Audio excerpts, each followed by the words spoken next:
बिस्मिल्लाहिर्रहमानिर्रहीम।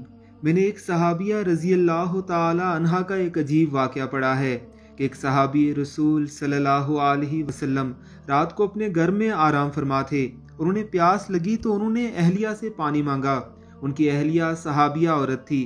वो पानी लेकर आई तो वो सहाबी दोबारा सो चुके थे। वो औरत इतनी खिदमत गुजार थी कि पानी लेकर खड़ी हो गई। जब रात का काफ़ी हिस्सा गुजर गया तो सहाबी की आंख खुली तो ये देखकर हैरान रह गए कि वफादार बीवी पानी लेकर खड़ी है। पूछा, तुम कब से खड़ी हो? उस सहाबिया औरत ने जवाब दिया कि जब आपने पानी मांगा था, मैं पानी लेकर आई तो आप आराम फरमा चुके थे, इसलिए मैंने आपको जगाकर आपके आराम में खलल डालना मुनासिब ना समझा और सोना भी गवारा ना किया, क्योंकि मैंने सोचा कि मुमकिन है कि फिर आपकी आंख खुले और आपको पानी की तलब हो और कोई पानी देने वाला ना हो, कहीं खिदमत गुजारी और वफाशारी में कोताही ना हो जाए, इसलिए मैं सारी रात पानी लेकर खड़ी रही। ज़रा सोचिए, आज कोई एक औरत ऐसी बावफा और खिदमत गुजार तो दिखाओ। आज अगर खावन पानी मांगे तो बीवी 100 बातें सुनाती है, लेकिन उन औरतों की वफाशारी भी देखो।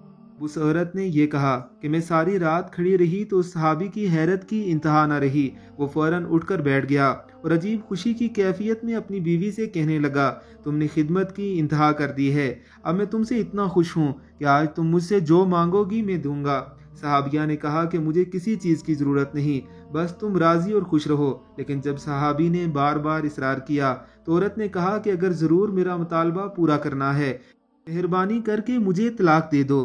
उसने ये अल्फाज कहे तो इस सहाबी के पाँव के नीचे से जैसे ज़मीन निकल गई हो। वो हक्का बक्का और हैरान रहकर अपनी बीवी का मुंह देखने लगा कि ये क्या कह रही हो। उसने कहा कि इतनी खिदमत गुजार बीवी आज मुझसे तलाक का मुतालबा कर रही है। उसने कहा कि चूंकि मैं वादा कर चुका हूँ इसलिए तेरा मुतालबा तो पूरा करूँगा, लेकिन पहले चलते हैं रहमत आलम सल्लल्लाहु अलैहि वसल्लम की खिदमत में। आपसे मशवरे के बाद जो फैसला होगा उस पर अमल करूँगा। नाचा सुबह सादक का वक्त हो चुका था। ये दोनों मियाँ बीवी अपने घर से निकलकर रहमत आलम सल्लल्लाहु अलैहि वसल्लम के हुजरे की तरफ रवाना हो गए। रास्ते में एक गड्ढे में सहाबी का पाँव फिसल गया और वो गिर गए। उसकी बीवी ने हाथ पकड़कर सहाबी को उठाया और कहा कि आपको चोट तो नहीं आई? सहाबी ने कहा, और तो कुछ नहीं, अलबत्ता पाँव में तकलीफ है। सहाबिया औरत ने फरमाया, चलो वापस घर चलें। सहाबी ने कहा, अब तो करीब आ चुके हैं। सहाबिया कहने लगी, नहीं, वापस चलो। चुनाचा जब वापस घर आए तो सहाबी ने पूछा, मुझे तो समझ नहीं आई कि सारा माजरा क्या है।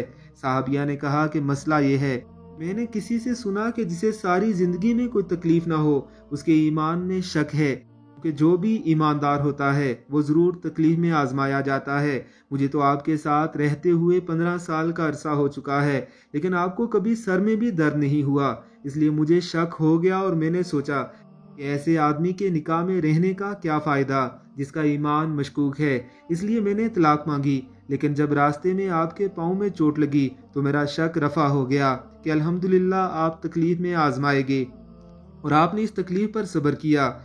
ये हैं सहाबा इकराम रिज़वानुल्लाह अलैहिम अजमाइन। आज तो मियाँ बीवी की लड़ाई जेवरों, कपड़ों, घरों और मकान और अखराजात पर होती है और ईमान और दीन की बात ही कोई नहीं पूछता।